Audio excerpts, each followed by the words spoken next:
SER Podcast. Hora 25. Aimar Bretos. Y adelantamos hoy a esta hora, excepcionalmente, la mesa del análisis de Hora 25, porque a las 10:09 en Canarias les quiero presentar a una persona cuyo testimonio nos va a zarandear a todos. Pero antes, como digo, análisis en Hora 25, hoy con Elisa de la Nuez. Buenas noches. ¿Qué tal? Buenas noches. Enric Juliana, ¿cómo estás? Muy buenas noches. Y Pablo Simón, muy buenas noches. Pablo. Buenas noches. Están reunidos ahora mismo el gobierno y las asociaciones de jueces y fiscales. Todo apunta a que no va a haber acuerdo sobre la subida salarial que piden estos dos colectivos, así que, a no ser que haya novedad a lo largo de la noche, las asociaciones conservadoras mantienen su huelga para dentro de una semana, huelga indefinida convocada a partir del 18 de mayo. Pedro Jiménez, buenas noches. ¿Qué tal, Aimar? Buenas noches. ¿Cuál ha sido, Pedro, la última propuesta del gobierno para subirles los sueldos a jueces y fiscales y cuáles son las posiciones a esta hora?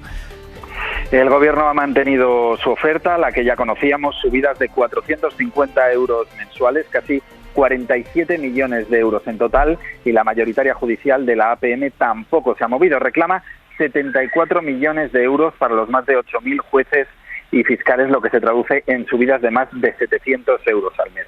No hay acuerdo. El resto de asociaciones que han convocado el paro han pedido un esfuerzo al gobierno y que suba la subida salarial hasta los 57 millones de euros, pero Justicia no se ha movido de su propuesta inicial. Ahora mismo el Ministerio discute con las asociaciones la posibilidad de aplazar la huelga para que pueda presentarle por escrito y con detalle la oferta que les ha planteado a las asociaciones judiciales y fiscales, una oferta que las asociaciones progresistas, tanto la judicial como la fiscal, aceptan. Esta negociación, Pedro, coge a los jueces decanos que participan en un viaje, en un congreso en Las Palmas, en Canarias.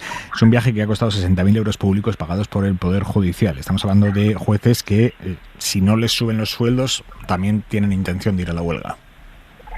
Sí, los jueces decanos, claro, tienen intención de ir a la huelga. Esa noticia la contamos aquí en la SER el pasado mes de marzo. Aimar, estaba todo pagado, a viaje a Las Palmas, al Hotel Barceló, 3 días de congreso con los desplazamientos incluidos, porque el lugar donde se celebraban estas jornadas estaba bastante lejos del hotel. Ha costado 60.000 euros a las arcas públicas, las ha pagado el Consejo del Poder Judicial, jornadas que han terminado con un comunicado, unas conclusiones en las que los jueces decanos afirman que se hace imprescindible la adecuación de las retribuciones a la responsabilidad de los jueces y que esperan no verse abocados a ejercer su derecho de huelga, un derecho de huelga que, recordemos, nunca le ha reconocido el Consejo General del Poder Judicial en las 3 últimas convocatorias de huelgas de jueces que se han celebrado. Pero una huelga que jueces y fiscales conservadores sí pretenden llevar a cabo a partir del 16 de mayo, y esto se une, Pedro, a la huelga indefinida convocada también para final de mes por los funcionarios de justicia. Arranca el 22 de mayo, si es que el gobierno, como dicen los convocantes, no propone una oferta a este colectivo similar a la que se ha hecho con los letrados de la Administración de Justicia y a la que se negocia con jueces y fiscales. Dicen los sindicatos que se han paralizado hasta el momento con esta huelga 10.000 expedientes en los juzgados y que se suspenden 20.000 juicios diarios. Pedro, gracias. Buenas noches. Buenas noches. Elisa de la Nuez, abogada del Estado, jurista de la mesa. ¿Qué opinión te merece esta amenaza de huelga de jueces y fiscales conservadores? Bueno, vamos a ver, yo quería hacer algunas precisiones antes, ¿no? Primero, con esto que habéis dicho con respecto a lo que paga el Consejo General del Poder Judicial por viajes y tal, esto es un presupuesto que tiene el Consejo General del Poder Judicial, que se lo gasta en viajes, a mi juicio, de forma desproporcionada, pero digamos, tiene poco que ver con el tema de las retribuciones de los jueces y magistrados que no dependen del Consejo General del Poder Judicial. Digo, por aclararlo, pues una partida que tienes para determinados gastos, la gastas bien o mal. A mí me parece desde luego excesivo, pero tiene poco que ver con las retribuciones de los jueces y de los fiscales. Más cosas que también me parece que es importante poner en contexto. Claro, aquí ha habido una huelga de letrados de la Administración de Justicia hace nada que ha sido exitosa. Es decir, aquí se han puesto unos señores que están exactamente en la misma oficina judicial, han hecho reivindicaciones, han hecho una huelga que ha fastidiado mucho, se ha pagado en ejercicio y han tenido éxito. Por tanto, esto es una consideración lógica de decir, bueno, esto ha salido bien, pues ¿por qué no nosotros? Digamos, como contexto. Como contexto también que creo que es importante, estaba repasando ahora justo cuando me lo has dicho, hay una previsión, hay una ley que es la Ley 15/2003 de 26 de mayo que prevé que tiene que reunirse una comisión del Consejo General del Poder Judicial con gente del Ministerio de Hacienda, con gente del Ministerio de Justicia, precisamente para cada 5 años hacer una revisión de las retribuciones. ¿Por qué? Que esto es importante, porque no están metidos, digamos, en el saco de todos los funcionarios, que bueno, bien o mal, normalmente mal, pero bueno, van consiguiendo unas actualizaciones de sus retribuciones. Por tanto, digamos, hay un problema ahí enquistado de que durante bastante tiempo, 20 años más o menos, no se ha producido ninguna subida retributiva. Digo un poco para situar la situación de contexto. Claro, el problema como todo es el momento. Ahora es buen momento, es mal momento. En fin, uno entiendo que hace las cosas cuando considera que puede hacer más presión, digamos, cuando estás en una huelga de este tipo. Salarios. Yo creo que aquí hay que tener en cuenta varias cosas. Primero, como digo, que estos señores y señoras no han tenido esa actualización que otros funcionarios han podido tener, aunque sea una actualización pequeña, ¿no? Digamos, anual. La Ley de Presupuestos Generales, como sabéis, normalmente hace una actualización. Y eso además es un incumplimiento de una ley por parte de los órganos que tenían que sentarse a ver eso, que eso también es importante.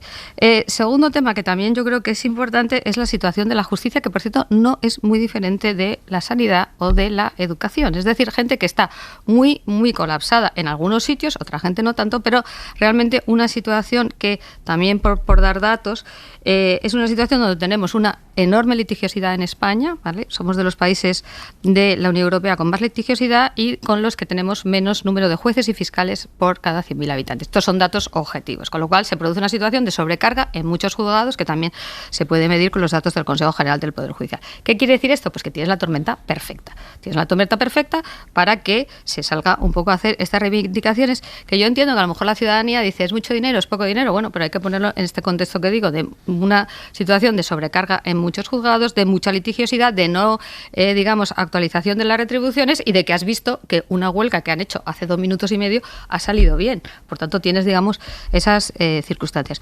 A mí sí que me parece razonable, o sea, a mí lo que me parecería razonable es que no, pero es que siempre pasa, ¿no? Que no tengas que llegar siempre a un punto como extremo donde ya es todo cuestión de huelga o no huelga, que, insisto, la huelga para los que trabajamos en torno a la administración de justicia es una faena grande y también para los ciudadanos.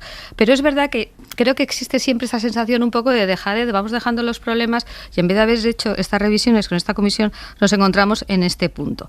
Y yo no te sé decir si la oferta económica que se les hace es razonable o no es razonable, lógicamente eso sí que lo tienen que decidir ellos. El momento evidentemente es el que es, pero insisto un poco que ha sido muy reciente la huelga exitosa de los letrados de la Administración de Justicia y yo sinceramente a mí no me ha sorprendido que digan no, pues ahora vamos nosotros. Enrique.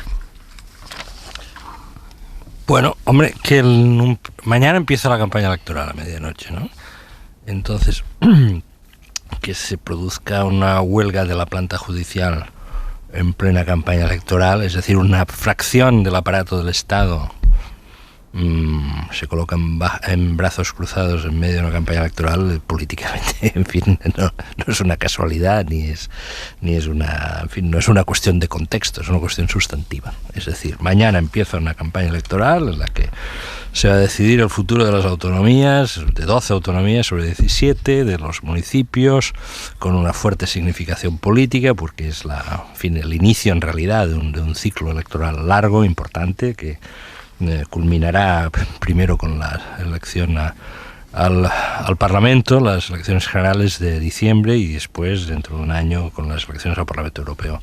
Y en este contexto, insisto, una fracción del aparato del Estado, una parte muy importante del aparato del Estado, se declara en huelga o tiene la intención de ir a la huelga. Bueno, es un dato a tener en cuenta para la reflexión para estos próximos 15 días. Es un dato importante. Hay una parte del aparato del Estado dispuesta a generar una situación de conflicto en un momento, digamos, especial y muy significativo de la vida, del pulso vital de un sistema democrático, ¿no? En algunos momentos, en situaciones de que se han producido paros en sectores esenciales, incluso en algún momento el gobierno ha recurrido en algunos momentos a soluciones extremas. No sé si en este caso se daría la circunstancia. Simón. Bueno, a ver, a propósito de, porque hay como varias derivadas, ¿no? Pero una que yo creo que es evidente es el hecho de que cualquier sector que tenga capacidad de presión siempre va a elegir el momento más adecuado para ponerlo encima de la mesa. Los jueces son perfectamente conscientes que hacen un daño importante en términos políticos si esta huelga está activa. Por lo tanto, ellos saben perfectamente el momento que eligen. Es cierto también que lo que tenemos que hacernos es una pregunta si la reivindicación es solo salarial o tiene también un componente político. O sea que yo creo que eso también es importante si estamos empezando a ver que, por ejemplo, hay asociaciones que sí aceptarían un pago determinado, pero hay otras que no. Además coinciden con determinados colores políticos. Entonces la pregunta es si esto es que algunos sectores son más proclives a la negociación que otros, porque otros consideran que pueden continuar tensando y el desgaste que le pueden causar al gobierno les resulta más irrelevante. Yo tengo alguna duda que a lo mejor Elisa sí que me la puede resolver, que es cómo hace huelga un poder del Estado. Esto también es algo que yo no sé exactamente cómo está regulado, porque no es cualquier cosa. Igual que, por ejemplo, los guardias civiles o la policía tienen limitado el derecho sindical, pues yo no estoy muy seguro tampoco de esto, cómo se articula. Y luego, evidentemente, que es claro, ¿no?, que la justicia tiene un problema que tiene que ir más allá de la cuestión salarial y que tiene que ver con la disminución de las plantillas en términos relativos respecto a los litigios que hay en curso. Pero curiosamente eso no está encima de la mesa ahora. Es decir, al final hablamos de una cuestión salarial que comprendo perfectamente que lo que debería articularse es alguna forma para que la huelga quedara en suspenso, al menos durante las próximas semanas, también a cambio, entiendo yo, de procesos de modernización y de inversiones. Como se ha ocurrido, por ejemplo, en la sanidad, ya que has puesto ese ejemplo encima de la mesa, también una parte del compromiso que han aceptado muchas autonomías ha sido incrementar plantillas. Eso también es algo importante, sobre todo en atención primaria, ¿no? Pues yo también me pregunto si aquí no estamos ante una situación parecida que requiere un compromiso que no solo hable de lo salarial, sino también de la modernización del aparato de la justicia. Sí, ¿entro? Sí, claro. Perdona. No, con respecto al tema de la huelga, es un tema muy interesante porque efectivamente no está reconocido como tal, tampoco está claro si está prohibido y ha habido más huelgas de jueces. Y digamos, el Consejo General del Poder Judicial, que nunca ha reconocido el derecho de huelga como tal, sin embargo sí en las otras huelgas, porque yo creo que esta es la tercera ya, vamos, sí se produce, ha hecho lo que pasa en cualquier huelga, que es decir que te detrae el salario correspondiente. Por tanto hay un reconocimiento tácito de que eso es una huelga y tal. Pero ojo, espera, dame un segundo, Lucía. Elisa, perdóname, dame un segundo, Elisa, porque a pesar de que en esta tercera huelga el gobierno sí que les retrajo el sueldo, hubo jueces que recurrieron esto y ganaron. Pedro Jiménez, hola de nuevo. ¿Qué tal, Aymar? Buenas noches. Así es, ha habido jueces que en la última huelga judicial, la que se produjo durante la etapa de Dolores Delgado, recurrieron esa retirada de sueldo que practicó el Ministerio de Justicia por haber hecho huelga y le dieron la razón. Le dieron la razón por varios argumentos. El primero, que Justicia no tenía competencias para retirar el sueldo a los jueces y fiscales. El segundo, que no se fijaron servicios mínimos y por lo tanto no se podía saber el tiempo real y efectivo que habían estado estos jueces de huelga. Y el tercero, que si ese tiempo real y efectivo que habían estado de huelga se había conseguido averiguar, había sido de alguna forma, digamos, dudosa, decía el Juzgado Central de lo Contencioso Administrativo de la Audiencia Nacional. Es decir, deslizaba la posibilidad de que se hubiera vulnerado la ley de protección de datos de los propios jueces que habían ejercido ese derecho de huelga, porque si no, no había manera de conocer el tiempo que habían trabajado o que no habían trabajado durante la convocatoria de esos paros. O sea que, Pedro, para entendernos, en las dos primeras huelgas de jueces no se les quitó el sueldo. Hicieron huelga y sin perder dinero. Y en la tercera huelga de jueces sí se les quitó el sueldo, pero aquellos jueces que lo recurrieron, la Audiencia Nacional les dio la razón y les devolvió el sueldo.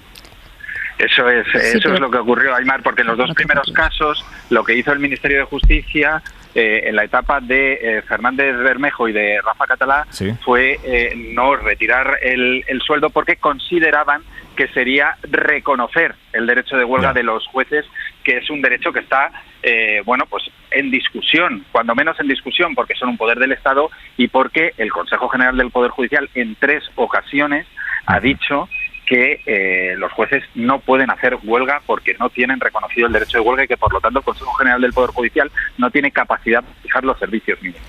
Vale. Yo quisiera decir Un algo. segundo, Sí. Enrique, dame un segundo. No, es que me interesa porque Elisa. No te vayas, Pedro, por favor. Que no sabía esto, pero vamos, que fenomenal, pero que evidentemente las razones por las que, digamos, dice que esa detracción de haberes no es correcta, no son por el no reconocimiento del derecho de huelga, sino por las que ha explicado perfectamente vuestro compañero. Con lo cual, digamos, esa cuestión sigue estando un poco en el aire, que es lo que tú preguntabas. No, sí o pues no se Bueno, sabe. pues entonces dejadme que despida a Pedro Jiménez. Ajá, Que perdona. lo tenemos aquí por un empleado. Pedro, un abrazo. Aquí estamos en el Ministerio de Justicia y Marcia y Noticia volvemos a llamar. Hasta luego. Adiós, Pedro. Enrique. No, es que me parece que la cuestión es como bastante clara, ¿no? Si el derecho de huelga de los jueces no está en estos momentos perfectamente reglamentado y se convoca a huelga en periodo electoral por parte de las asociaciones de jueces, por primera vez en la historia de este país se llama a un sector del aparato del Estado a entrar en huelga en un periodo electoral. Eso tiene un nombre claramente y me parece que es fácil de entender y difícil de discutir. Estamos ante una acción política, una iniciativa política de las asociaciones de jueces que quieren participar también ellas del combate electoral. Esto es así, esta es la realidad. Bueno, yo no lo veo así. ¿Por qué ya. no? Porque la democracia tiene sus tiempos, tiene sus ritos, tiene sus formalidades, ya que tanto nos gusta hablar de las formas y de las... la institucionalidad. La institucionalidad la respeta, se debe respetar. Y la deben respetar también los jueces. Por supuesto. También los jueces tienen la obligación de respetar la institucionalidad de un país. Venga, Elisa de la Nuez. Y el aparato del Estado no puede hacer huelga en un periodo electoral. Bueno, vamos a ver. Digámoslo así. Vamos a ver, el problema es que... O es que la institucionalidad sirve solo lunes, miércoles y viernes y jueves y martes y jueves no. Tiene la palabra Elisa. Bueno, vamos a ver, yo lo que quiero decir es que no está claro, porque este es el tema básico, claro, si no existe o no existe este derecho de huelga que de alguna forma se ha reconocido, entre comillas, no de forma formal, pero bueno, porque al final lo que hemos comentado, ¿no? Otra cosa también me parece importante, o sea, decir que esto es una huelga política cuando hay un componente retributivo clarísimo que también, bueno, vamos a ver, puedo terminar, que también comparten las llamadas, porque a mí no me gusta, como sabéis, poner las etiquetitas de los conservadores, los progresistas. Pero si y tal. se llaman ellos. Se llaman ellos, algunos sí y otros no, porque algunos se llaman Foro Judicial Independiente o Asociación Profesional de Fiscales. ¿Y la Unión Progresista de Fiscales? Unión Progresista de Fiscales se llama así y Asociación Profesional de la Magistratura se llama profesional y no se llama conservadora. Pero dicho eso, no me mires así, o sea, de verdad, dicho eso, pensar que detrás de esto hay una voluntad política porque hay un periodo electoral, a mí me parece sacar las cosas de quicio. Esto es una huelga que a mí me parece que puede ser inoportuna, pero que tiene que ver con condiciones retributivas que hemos explicado, lleva mucho tiempo produciéndose. Como bien ha dicho Pablo, estoy de acuerdo, la gente elige los momentos de hacer presión más convenientes e insisto, hace 2 minutos ha habido una huelga de letrados de la Administración de Justicia y por tanto yo creo que el componente político, más allá de la discrepancia que habéis señalado entre asociaciones, que puede ser verdad, efectivamente, que unos quieren tensar más la cuerda y otros menos, ¿vale? Pero estamos hablando de pedir retribuciones, porque otras huelgas de jueces no han sido solo de pedir retribuciones. Ojo con esto, que no es solo este tema. Esta en concreto ha salido porque ha habido, como digo, hace 2 meses o menos, una huelga de unos señores que trabajan al lado de los jueces, que esto hay que entenderlo, y que han conseguido unas subidas salariales importantes. Y ojo, que están también los funcionarios de la Administración de Justicia, y los funcionarios de la Administración que amenazan con huelga a partir del 22. Decir que esto es un ataque contra la democracia y las instituciones... yo no he dicho esto es una acción política, y lo reitero. Bueno, es obligación del aparato del Estado, de aquellos cuerpos y instancias que conforman el aparato del Estado, respetar la institucionalidad democrática y no alterarla en un periodo electoral. Es su obligación. Es su obligación. Dame un segundo, tengo unos minutos y quiero que vayamos... Es su obligación en un sentido institucional y es su obligación moral. Entendido. Los jueces no pueden entrar en huelga en un país en periodo electoral. Asunto, hablando de temas morales. Covite, el colectivo de víctimas del terrorismo, denuncia que Bildu ha incluido en sus listas de Euskadi y Navarra para las elecciones del 28 de mayo a 44 candidatos que fueron condenados en su día por pertenencia y colaboración con ETA, y entre ellos 7 condenados por asesinato. En Berrioplano, Navarra, Bildu presenta como número 3 de su lista a Juan Carlos Arriaga, condenado a 29 años de cárcel por el asesinato de Jesús Alcocer en el 84. En Erregil, Guipúzcoa, la tercera de la lista de Bildu es Begoña Uzkudun, condenada a 18 años de cárcel por el asesinato de José Larrañaga en el 84. En Maruri, Vizcaya, Bildu lleva de número 4 a Asier Uribarri, condenado a 16 años de cárcel como cómplice en el asesinato del guardia civil José Manuel García en el 97. En Legutio, Álava, Bildu presenta como número 6 de su lista a Agustín Muiños, conocido como Tinín, condenado a 29 años de cárcel por el asesinato de José Antonio Julián Mayano en el 83. En Irún, ciudad importante de Guipúzcoa, en el número 21 de la lista de Bildu va Juan Ramón Rojo, que fue condenado a 30 años de cárcel por el asesinato de Francisco Gil Mendoza en 1991. Y además de estos 5, Bildu presenta como suplentes en listas a otros 2 condenados a cárcel por crímenes de la banda en otros 2 municipios vizcaínos. Covite, el colectivo de víctimas del terrorismo, que es quien ha denunciado esto, asegura que además de estas personas, en las listas municipales de Euskadi y Navarra hay otros 37 nombres condenados en el pasado, obviamente, por pertenencia o colaboración con ETA. Consuelo Ordóñez es la presidenta de Covite. El salto cualitativo que han dado ahora es mucho más grave, mucho más preocupante, ¿no? Porque es que 7 son asesinos directamente y otros muchos pues han ayudado a matar. Ya no pueden disimular esa simbiosis que tienen con ETA. Hoy hemos escuchado a la oposición reprochándole a Pedro Sánchez en la sesión de control en el Congreso que este partido que ahora presenta a condenados por terrorismo en sus listas municipales es el mismo partido con el que el PSOE ha pactado leyes importantes durante la legislatura. Estos son sus socios, señor Sánchez. Este es el cartel electoral con el que se presenta su partido socialista. Usted trata peor a un partido de la oposición como el nuestro que a un partido como Bildu, que tiene 44 candidatos a las municipales condenados por terrorismo. Sánchez no ha entrado en el fondo del asunto, pero en una respuesta al PNV ha dejado este mensaje. Yo, desde luego, no voy a utilizar jamás el drama del terrorismo para dividir a la sociedad, tampoco para enfrentarla. No lo voy a hacer ahora, otros sí lo han hecho. Legalmente aquí no hay discusión. Esta gente pagó por lo que hizo, tiene derecho legal a presentarse a unas elecciones. El debate que abre este asunto es el debate ético, moral, el hecho de que por mucho que se esté avanzando a pasos acelerados en Euskadi hacia la convivencia, éticamente, moralmente, que Bildu presente en las listas a personas con delitos de sangre en este momento en el que estaba empezando a proyectarse Bildu como un partido sin vínculos con su pasado, un partido más centrado en las reivindicaciones materiales que en las identitarias.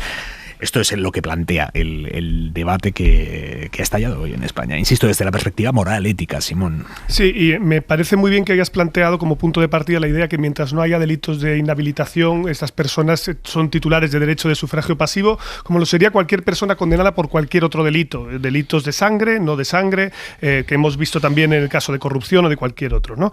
Pero más allá de esto, tenemos que tener en cuenta que aquí hay un equilibrio entre la cuestión de la moral y de la política. Y esto en ocasiones entra en contradicción porque cuando hipermoralizamos el debate ya es imposible entender cuál es la razón política o el coste político que también paga el entorno de Bildu por tomar esta decisión. Cuando muchas veces hablamos de que, y lo plantea creo que el propio PNV, la expresión que emplean es todavía le falta recorrido moral, creo que lo emplea así para referirse a Bildu por lo que toca la responsabilidad que tuvo en algunos de estos casos de terrorismo. Desde luego que sí, entendiendo de nuevo que Bildu es una amalgama donde también hay de todo. Lo digo porque también está Euskal Kartasuna dentro, está gente de Aralar, gente que ha condenado la violencia, gente que tiene una relación más oblicua. Pero lo que sí quiero decir es una cosa. Este recorrido para el propio entorno de Bildu tiene un peaje político. Y lo digo en el siguiente sentido. Es cierto que le permite mantener cohesionado a su grupo porque mucho está ligado a esa trayectoria que había en la época del terrorismo, pero, por ejemplo, todos somos perfectamente conscientes que el principal suelo y techo que tiene Bildu hoy se llama Arnaldo Otegi. Es decir, el principal elemento que no convierte a Bildu en un actor político totalmente legitimado, incluso en el propio Euskadi, para tener interacciones que tengan que ver, por ejemplo, con la alternancia respecto al PNV, tiene que ver precisamente con este trayecto que todavía está pendiente y por el que ellos también asumen un peaje, entiendo, en términos políticos, más allá del reproche moral de aquellas personas que cometieron esas acciones en el pasado. Sé que es un debate muy complejo, pero os pido brevedad, concisión, Juliana y de la Nuez. Enrique, empiezo por ti. Yo creo que es un mal paso que ha dado Bildu y que obliga a los partidos vascos y sobre todo en los municipios donde se producen estas candidaturas a considerar la oportunidad de que alianzas se establecen después de las elecciones municipales. Es decir, ahí las cosas hay que analizarlas siempre en su ámbito concreto. Es decir, Bildu cuando va al Congreso no ha hecho estas listas. cuando ahora quiere competir en algunos municipios vascos, da este paso, que efectivamente, como se ha dicho, pues estas personas están habilitadas para concurrir a unas elecciones, pero hay una consideración política que puede hacerse y entonces corresponderá a los partidos vascos, a los demás partidos vascos, establecer sus criterios a la hora de llegar a acuerdos, es decir, de enviar también un mensaje a Bildu al respecto. Y esto pues se han citado ya hay una serie de municipios con la correspondiente pues repercusión en las diputaciones forales. Pues esta es una discusión que se tendrá que abrir en el País Vasco entre las fuerzas políticas respecto a cuál es su actitud ante esta decisión, esta iniciativa de Bildu, que a mí me parece políticamente incorrecta, inconveniente y moralmente discutible. Elisa. A mí no es que me parezca moralmente discutible, es que me parece moralmente inaceptable, más allá de las consideraciones políticas que las habéis expuesto.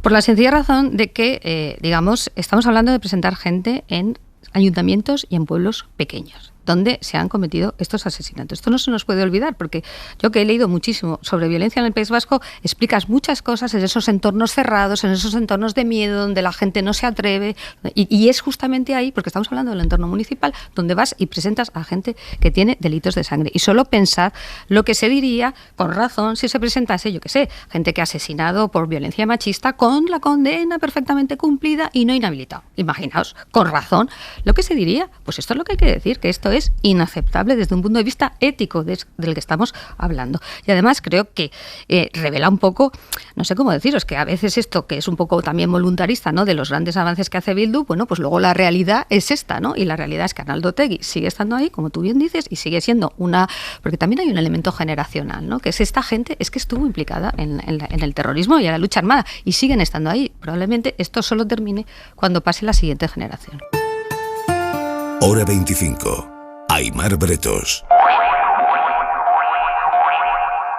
Antes de contarles cualquier otra noticia, esta noche les quiero presentar a Xavi.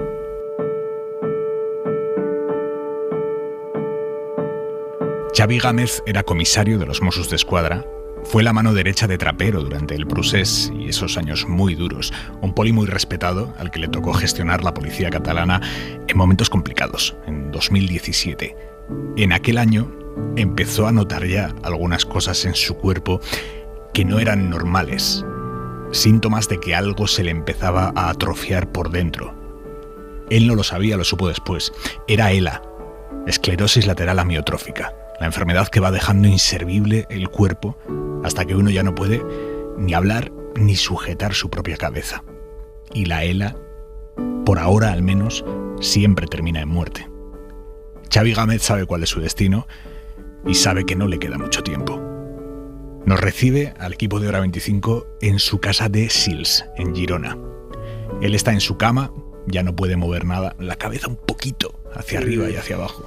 Y bueno, yo ahora mismo pues en mi habitación, que es prácticamente mi único universo, porque prácticamente no salgo de aquí más que para ir al médico y poca cosa más. Pero desde donde tengo la suerte de tener unas bonitas vistas. Tengo aquí un olivo que es el olivo más bonito de todo el pueblo.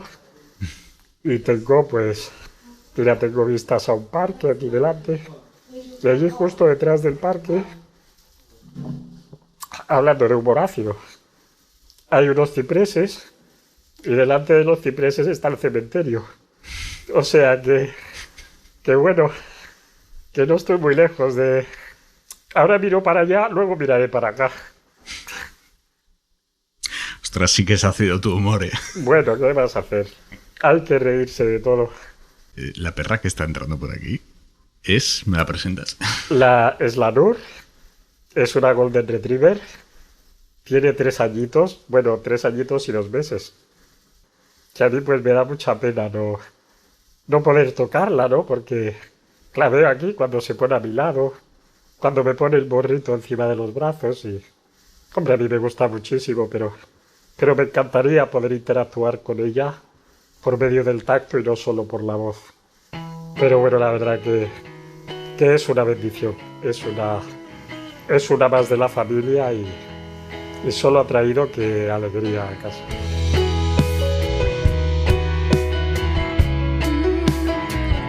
En esa casa, en esa cama, de la que Xavi ya no se puede mover, su mujer Chadia lo cuida sin descanso. Le pusimos a él un micrófono justo al lado del respirador sin el que ya no podría respirar por sí mismo. Y ahí nos contó todo, su historia, sus últimos años como altísimo cargo de los Mossos d'Esquadra. Me fui con el mayor Trapero, que entonces era comisario en jefe, a la prefectura de la policía, donde junto con él y con el comisario Xavi Porcuna, que también era intendente en aquel momento, pues formamos un buen tándem y estuvimos trabajando pues 4 años juntos. Después ya acabé mis días en los Mossos como jefe de la Comisaría General de Recursos Operativos. Y bueno, pues muy bien, ¿no? Porque me lo pasé muy bien en esa comisaría. Me gustaba mucho lo que hacíamos. Disfruté mucho con la Brimo y además, pues ¿qué quieres que te diga? Tenía todos los juguetes del cuerpo. Tenía la barca, tenía el helicóptero, lo tenía todo, o sea, ¿qué más quieres? Y bueno, la verdad es que fue una pena tener que acabar por culpa de la ELA, ¿no? Pero en fin, nadie es dueño de su destino. ¿En qué momento te empiezas a dar cuenta de que hay una enfermedad que brota y que te va a cambiar tu destino?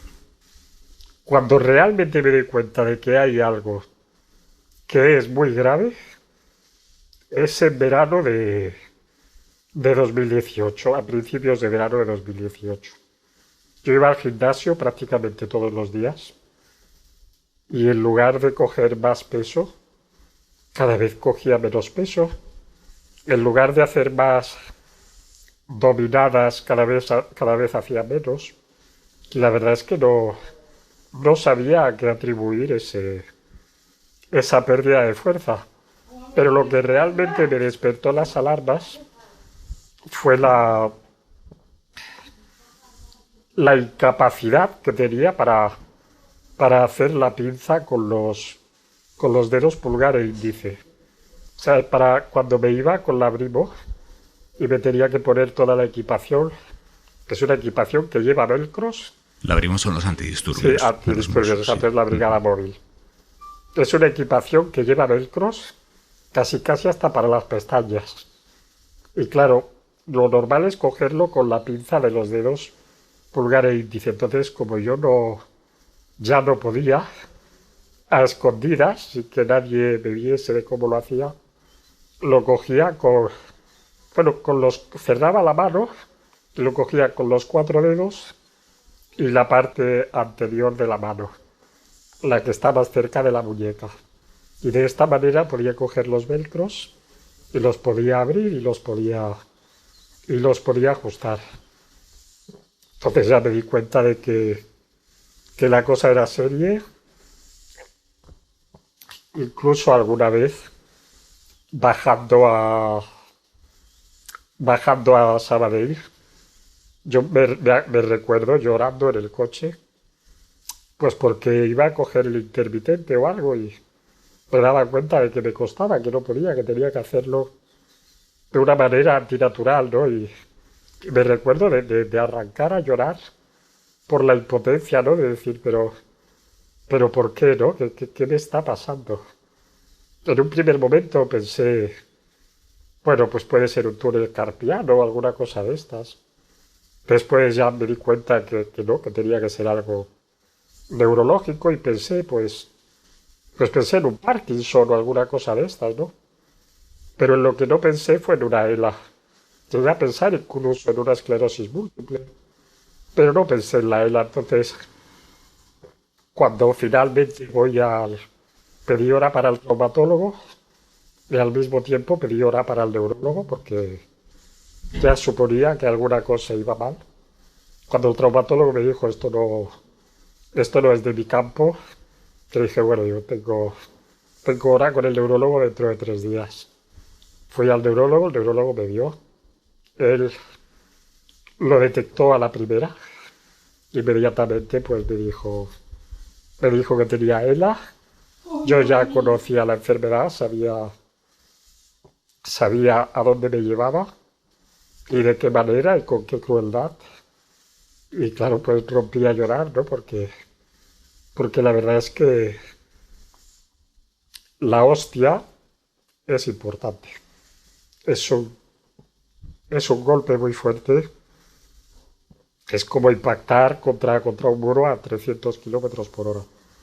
Y bueno, pues luego viene todo lo demás, ¿no? Luego viene el decir, ostras, ahora sé, aquella vez que se me agarrotaban las manos hace 1 año y medio haciendo unos exámenes, ahora sé por qué pasaba o por qué en las reuniones de prefectura cuando llevaba mucho rato escribiendo me pasaba esto con las manos. Perdí las manos muy pronto y después pues poco a poco me fui dando cuenta de que no es que perdiese la capacidad de caminar, pero sí la capacidad de reaccionar ante cualquier pequeño obstáculo. O sea, me caía muchísimo al suelo. He tenido caídas de todos los colores. Me he abierto la cabeza por todas las partes. Es dura, te digo que es dura porque esa escalera la bajé entera. Y aquí estoy. Ante cualquier obstáculo acababa en el suelo. Como tampoco tenía fuerza en los brazos, pues el parachoques era la cabeza. Pasé a la silla de ruedas.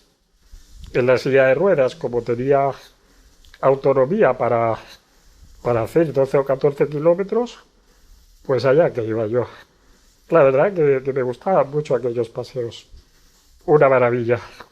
Y luego, bueno, claro, ya llega el momento en que fui capaz ya incluso de maniobrar la silla y ahora pues paso la mayoría de mi tiempo aquí en la cama, haciendo cositas con mi teléfono, con mi Alexa, con mi tele. Y bueno, bien. A Alexa, al teléfono y a la tele, él les da órdenes por voz. Desde la cama no puede mover nada, solo le queda el control por voz. Esa voz con la que en su día tuvo que contarle a su familia, a su mujer, a sus 3 hijos, que tenía ELA. Mira, fue complicado. A mis padres tardé en decírselo posiblemente 2 o 3 semanas. Antes de decírselo a ellos, se lo dije a mi hermana pequeña y mi hermana pequeña se lo dijo a mi tío, a mi titi, como yo le llamo, que es como mi hermano mayor. Y entre los dos, pues reunieron a mis padres y entre los dos le contaron lo que pasaba. O sea, yo no se lo dije, no sé si por cobarde o por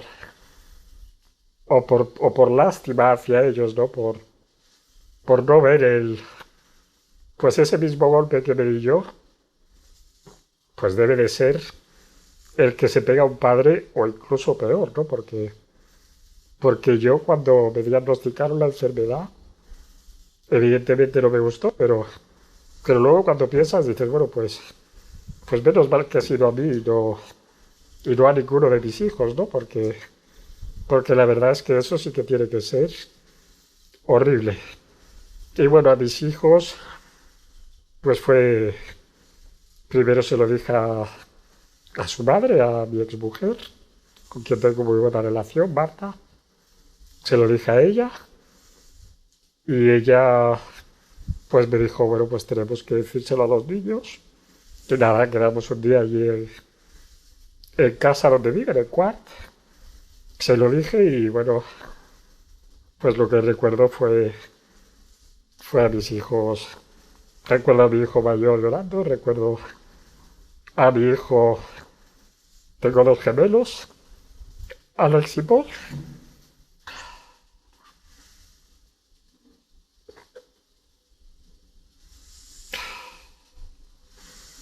Y bueno, recuerdo que Alex se levantó del sofá, vino hacia mí, me dio un abrazo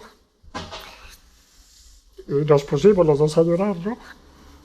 Y Paul, el pobre también, se unió a nosotros y bueno, pues... Pero bueno, la verdad es que después, tanto ellos como yo, pues eso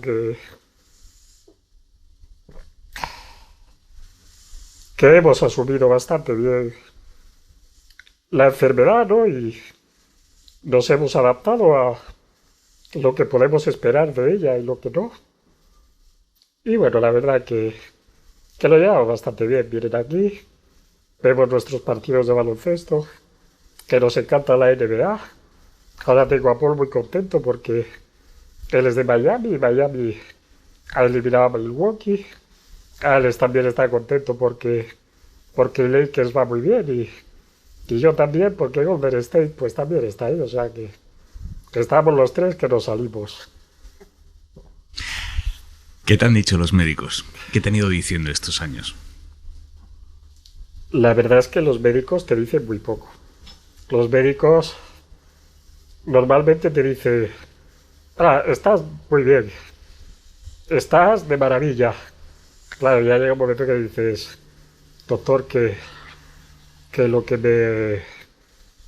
me afecta a mí la enfermedad esta son las neuronas motoras, no las de la cabeza, que yo ya me di cuenta que no estoy tan bien, ¿eh? Yo recuerdo que cuando a mí me diagnosticaron, bueno, una semana o 2 semanas antes de diagnosticarme, estuve con un amigo mío en Barcelona y, bueno, estuvimos paseando allí con su hermana y tal. Y ninguno de los dos sabíamos que teníamos ELA. A mí me diagnosticaron al cabo de unas 2 semanas y a él le diagnosticaron, pues tal vez 2 o 3 meses más tarde. Yo estoy aquí y él, por desgracia, Said se llamaba, pues hace, creo que unos 2 años y medio que nos dejó. Claro, la enfermedad evoluciona de maneras muy diferentes en las personas. Entonces, claro, cuando le preguntas al médico qué es lo que puedo esperar ahora, pues lo que te dice es disfruta el momento, porque no sabes lo que va a pasar y no sabes cuánto va a tardar. Yo, en mi caso, bueno, pues lo próximo será pues no poder ni mover este poquito que muevo la cabeza, supongo. Perder el habla. Y también, pues por último, pues nada, la traqueotomía y utilizar un ventilador invasivo y no como este que tengo ahora. Eso es lo que puedo esperar. Tú ahora mismo, Xavi, para que lo entiendan bien los oyentes, tienes el cuerpo completamente paralizado, salvo la cabeza. Yo ahora mismo muevo la cabeza, puedo mover un poquito las rodillas así, que las acerco, pero los brazos no puedo moverlos para nada, ninguna parte de mis brazos, solo un poquito así. El hombro, bueno, este hombro, el derecho, puedo mover un poquito, y de lo demás, pues no puedo mover nada más. Además, la cabeza la muevo aquí, pero si estuviese en la silla, se me caería, porque tengo tantas ideas que pesan tanto que mi cuello ya no soporta el peso. Que entonces, pues se me cae la cabeza. Y no puedo mover nada más. Y luego, pues además necesito este ventilador, no invasivo, pero lo necesito durante las 24 horas. Pues si no podría respirar. Es un tubo que está conectado a tu nariz y que te va ayudando a respirar, ¿verdad? Es una máquina que lo que hace es comprimir el aire y expulsarlo hacia mis pulmones a través de mis vías nasales. Entonces yo recibo el aire, como entra con una cierta presión, eso ayuda a que mi musculatura abdominal, que ya está muy deteriorada, pues pueda acabar de hacer la función respiratoria, y de esta manera pues consigo seguir viviendo, que ya es bastante. Xavi, ¿a ti ahora te está costando hablar? Sí, claro. A mí esta máquina me da para respirar y para hablar, pero lo justo, no para estar hablando aquí manteniendo conversaciones. Pero bueno, de momento me rebelo contra ello y sigo hablando. Me has dicho que una de las cosas que ves a corto o medio plazo es que puedes llegar a perder la voz. Y yo lo que veo es que tienes montado todo tu chiringuito en torno a la voz. Alexa, Siri, todo es en torno a la voz. ¿Qué va a pasar en ese momento? Pues el día que pierda la voz, pues será el cese de la voz como la directora de orquesta de mi universo particular y el inicio de una nueva era, el del imperio de la vista, donde empezaré a explotar pues todas las posibilidades que la tecnología me permita a través de mis ojos. Hay unas tablets, hay unos lectores y yo sé que podré seguir haciendo muchas cosas. Y alguna cosa que me inventaré. O sea, mi tiempo es valioso porque hago cosas. Si no, mi tiempo no valdría la pena. Yo me siento muy realizado cuando hago algo que puede ayudar a otras personas, aunque sea, especialmente a otras personas que están como yo, o sobre todo a mi mujer, a mi cariñito, ¿no? Que es quien me cuida.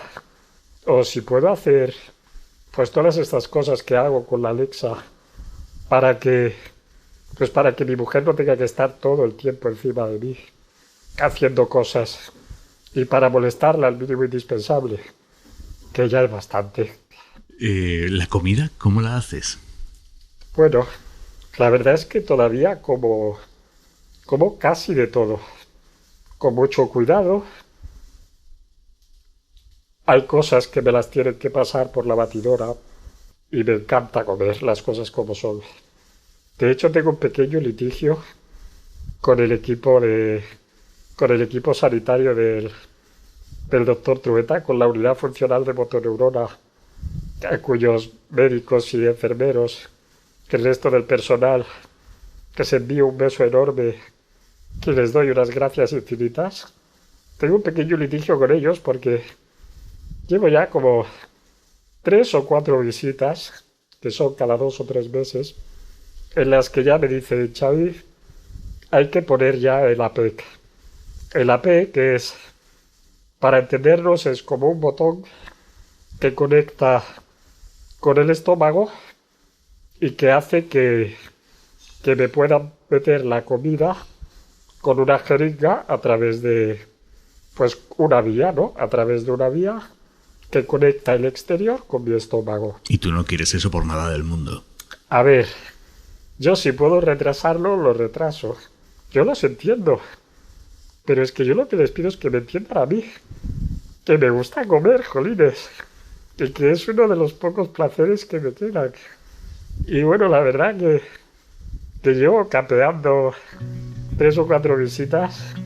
Y en la próxima no sé yo ya si voy a salir exitoso o no, pero bueno, de momento me voy escapando. Y en ese escapar permanente y usando solo la voz y su teléfono, Xavi ha escrito una guía de casi 200 páginas para otros enfermos de ELA. La guía la escribo porque percibo, no por mí, sino por otras personas, pues que hay muchas otras personas dependientes, no necesariamente enfermos de ELA, sino de otras muchas enfermedades o por accidentes de tráfico o de otro tipo, pues que no tienen la movilidad suficiente para hacer las cosas más insignificantes de nuestra vida cotidiana, para encender el ventilador, para subir o bajar la persiana, para cambiar el canal, para poner Netflix o Amazon Prime y buscar la película que quieres. Y yo todo eso lo tengo. Todo eso puedo hacerlo. Yo puedo estar horas solo, sin necesidad de nadie. Porque además, si tengo una urgencia, si tengo una emergencia, tengo la posibilidad de contactar pues con mi mujer, con mi cariñito, o con mis vecinos o con mi familia, tanto a través del teléfono como a través de la Alexa. Entonces, cuando yo veo que tengo todo eso y viene una terapeuta ocupacional a ver cómo lo tengo yo para explicárselo a otros pacientes, o otra que me dice que es que la Alexa de mi padre es mi madre. Entonces, claro, eso unido a que digo, jolines, pero si esto es muy sencillo de hacer, se puede hacer con la voz, porque yo lo he hecho con la voz. O sea, decirles, yo no puedo moverme, yo puedo hacer todo esto. Lo hago de esta manera, como está en la guía. Pues vosotros también podéis hacerlo. Y a vosotros os va a dar mucha libertad, os va a hacer sentiros mucho mejor con vosotros mismos, porque vais a molestar menos a vuestros cuidadores y le vais a dar un descanso y una seguridad a vuestros cuidadores que, bueno, la verdad, lo vais a agradecer siempre. Y bueno, y esa fue el origen de la guía. Y luego lo hice muy rápido, pues porque, como te he dicho, ¿no? Tengo miedo de quedarme sin voz y no quería quedarme sin ella antes de acabar la guía. Xavi, sé que estás bien cabreado porque no avanza la ley de la ELA. Hombre, claro que estoy cabreado. Pero no solo yo, estoy cabreado yo. Están cabreados todos los familiares de los enfermos de ELA. Están cabreados todos los familiares de los enfermos de ELA que desafortunadamente ya nos han dejado. Y deberían de estar cabreados todos los que no están afectados por la ELA. Pero pueden estarlo porque, mira, Aimar, yo tampoco pensaba que me iba a tocar. Es que la probabilidad es muy pequeña. Sí, es muy pequeña, pero mira.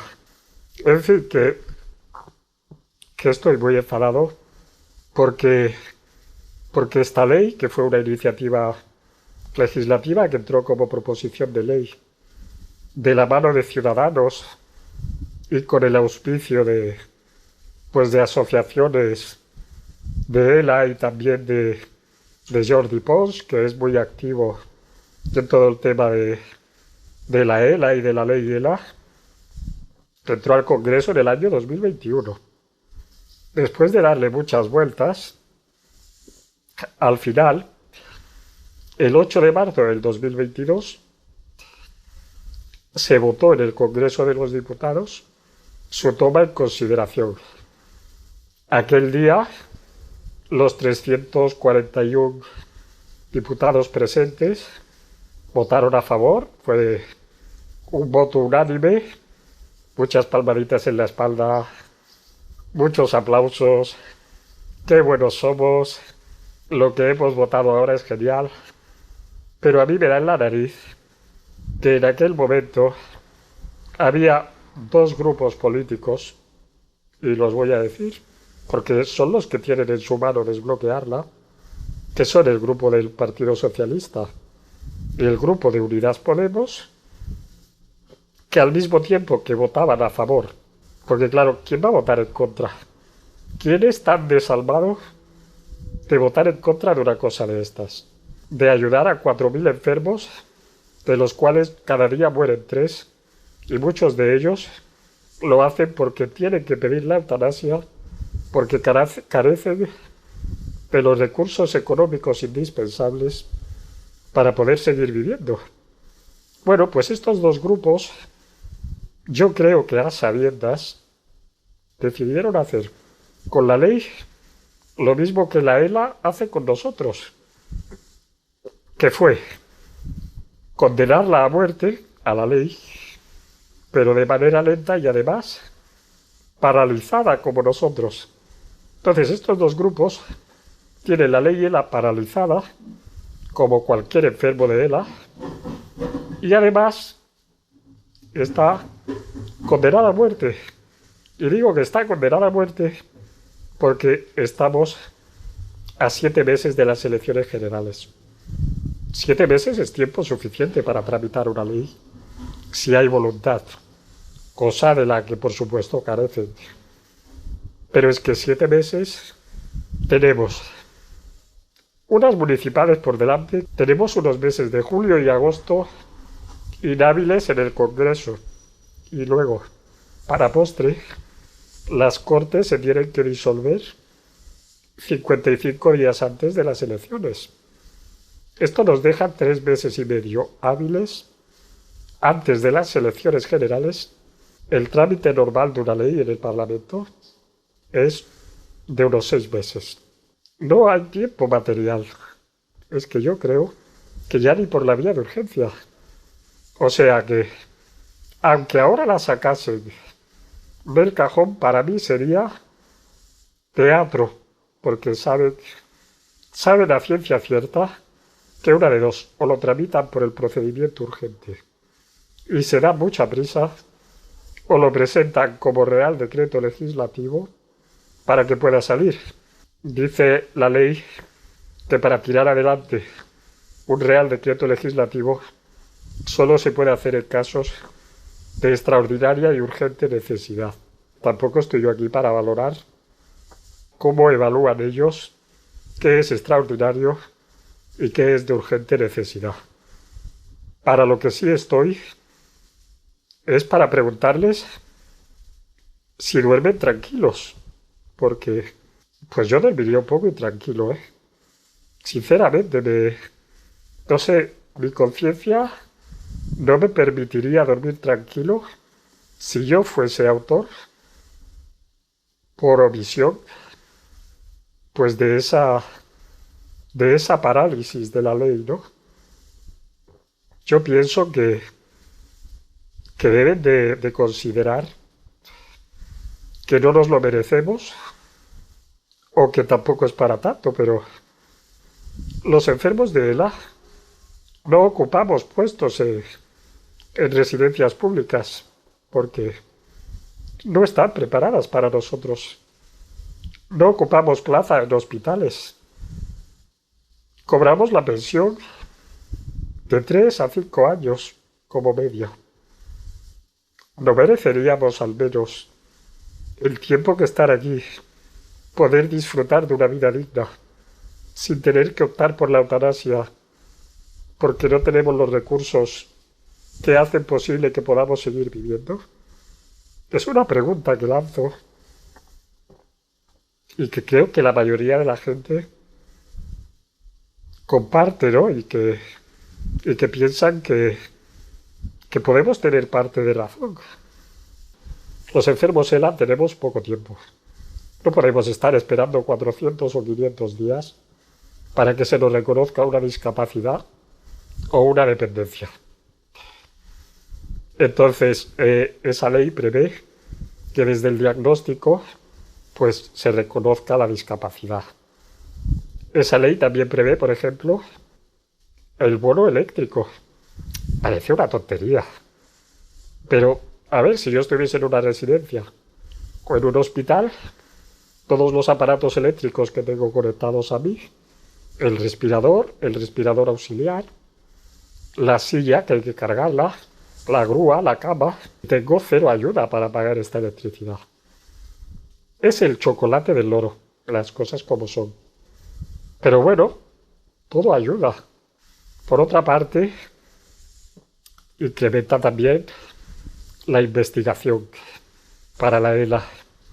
Y la parte más importante, desde mi punto de vista, es la de la atención domiciliaria, porque ten en cuenta que en el momento en que un enfermo de ELA pasa a tener un respirador masivo,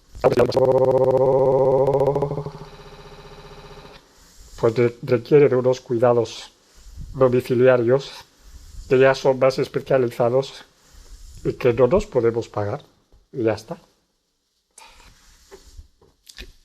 No hay ningún enfermo de ELA que quiera hacerse rico con esta ley. No queremos. Yo es que no quiero ver ni un duro. Yo lo que quiero es que cuando lo necesite, quien tenga que cuidarme venga y me cuide. No necesito ver ni una peseta, ni un euro. No quiero nada, no quiero nada. Quiero, pues, que esa ley me recoja esos cuidados y que se me dispense. Nadie busca dinero aquí. Buscamos vivir y no tener que pedir la eutanasia cuando en realidad queremos seguir viviendo. 1 año, 2 años, 3 meses, lo que sea. Y sin embargo, a los enfermos de ELA, pues se nos ofrece una muerte digna, gracias a la ley de la eutanasia, pero no una vida digna. Y se nos empuja a escoger esa muerte digna porque no podemos pagarnos la vida digna. O pido la muerte digna, o me muero de una manera totalmente inhumana, asfixiándome, pues en mis propias secreciones, o de la manera que sea, y lentamente. Entonces, claro, ante la expectativa de esa muerte, pues la mayoría pues optan por la eutanasia. Y no solo por esa muerte, sino porque dices, una de dos, o me aventuro a lo que venga, que seguramente será eso, o arruino a mi familia, que hipotequen sus bienes para poder pagar ese cuidado que yo necesito. Y sinceramente a mí no me apetece dejar a mi familia con deudas. Todo lo contrario, mira, yo he pagado ya mi funeral. Llamé un día a la funeraria, hablé con ellos, les dije cómo lo quiero, dónde lo quiero, y lo contraté y lo pagué yo, lo pagué por transferencia bancaria y lo hice todo yo. No quiero dejar ni una deuda, ni quiero dejar problemas para mi familia. Entonces, cuanto menos voy a dejar que se endeuden para que yo aguante aquí 1 día o 2 días o el tiempo que sea. ¿Te has planteado la eutanasia? Claro que sí. Primero me la planteé al principio, porque el principio es muy malo, ¿eh? El principio es muy malo. Se te llena la cabeza de ideas, te planteas eutanasiarte tú mismo cuando todavía puedes, porque sabes que después ya no podrás. Y aún no existe una ley de eutanasia cuando a mí me diagnostican. Y en ocasiones, cuando tienes un día en que ves un túnel todo negro y no ves luz al final, pues te lo planteas. ¿Qué hago? ¿Arruino a mi familia o me voy? Es que ahora mismo no se me presenta ninguna duda. Y me da pena, ¿no? Me da mucha pena porque cuando yo estaba bien, en ningún momento hubiese pensado que vivir así como vivo ahora es tener vida. Siempre habría pensado que nunca llegaría a esto y que haría todo lo posible por no llegar a esto. Pero conforme la enfermedad avanza y te vas habituando a lo que tienes, ves que lo que tienes es importantísimo, porque mirar a mi mujer y que me diga buenos días, cariño, ver a mis hijos y reírme con ellos, eso no tiene precio. Entonces, pues evidentemente vas dejando la eutanasia y los prejuicios que tenías antes sobre lo que es una vida así en estas condiciones, los vas dejando en un cajón. Probablemente el mismo en el que el Congreso deja nuestra ley. Y ahí lo dejas en el olvido y te dedicas a vivir el día a día, porque además, cuando eres enfermo de ELA, sabes que hoy es mejor que mañana. Y que mañana será mejor que pasado mañana. O sea, no te puedes dejar llevar. Xavi, a esta hora habrá muchísimos políticos escuchándonos. Pues me alegro. ¿Qué les dices? Bueno, en primer lugar les diría, a ver, a los que tenéis en vuestra mano que esta ley salga adelante y que además lo haga antes de que acabe la legislatura, porque vosotros que sois políticos sabéis que la nueva legislatura no tiene la obligación de retomar proposiciones que no han sido llevadas a votación. Pues os pediría a los que podéis presionar que presionéis para que salga, y a los que tenéis en vuestra mano sacarla adelante, no perdáis ni un minuto, porque pensad que un día son 3 enfermos que mueren y 3 nuevos enfermos, y ninguno de vosotros sabe quién es el nuevo enfermo. No lo sabéis, y yo espero y deseo que no seáis ninguno de vosotros ni ninguno de vuestro entorno, pero también deseo de todo corazón que si eso llegase a pasar, pues esta ley estuviese aprobada, para que el sufrimiento que tenemos ahora los enfermos de ELA, pues no tuvieseis que padecerlo, porque bastante triste es ya padecer ELA y bastante se sufre ya con ello, no solo los enfermos, sino todo su entorno, como para además tener que preocuparte cada día de qué voy a hacer el día que me hagan la tráqueo y no me puedan cuidar. ¿Qué tengo que pedir por eso? Aunque no quiera.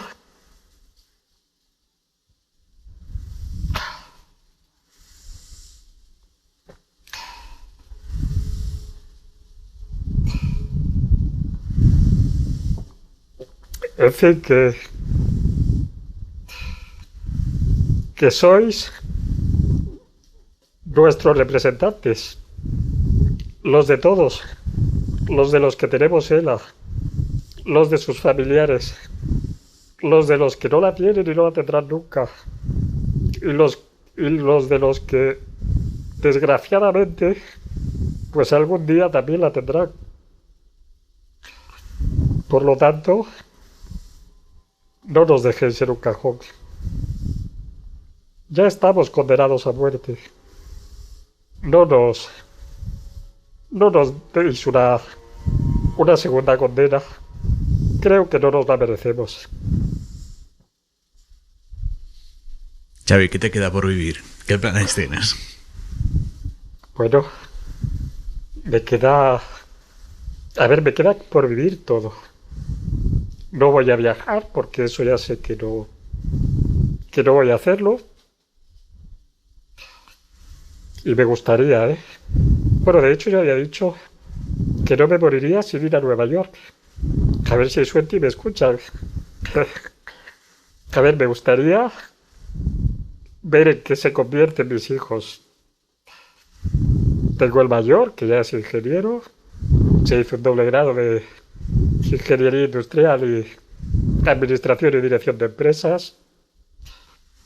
Ya vive con su pareja y soy un padre muy orgulloso de él. Tengo otros 2 que tienen 17 años ahora, que son unos trastos y lo han sido toda su vida, que espero que no dejen de serlo nunca. Y me gustaría ver en qué se convierten, ¿no? Sé que son unas personas entrañables, eso lo sé, pero bueno, me gustaría ver qué es lo que hacen, ¿no? ¿Por qué se deciden? Que todavía no lo tienen claro los tíos y están a punto de empezar la universidad.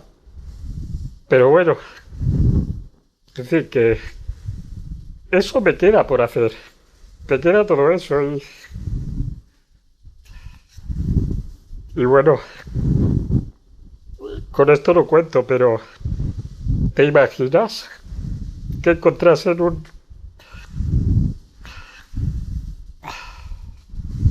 un remedio para la ELA? ¡Buah! Sería la hostia, Hombre, yo ya sé que no me llega, porque ya sé el tiempo que lleva desde que aparece un medicamento hasta que llegan los pacientes. Y ya sé que no me llega, pero bueno, soñar sueño mucho. ¿Y por qué no, no? como te decía antes, ¿no? Dedico un 0,1% de mi tiempo a pensar en la eutanasia y creo que un 0,1% de mi tiempo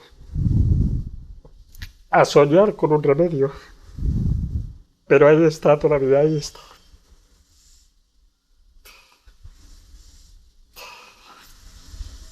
Lo siento. Hay papel ahí en la mesita.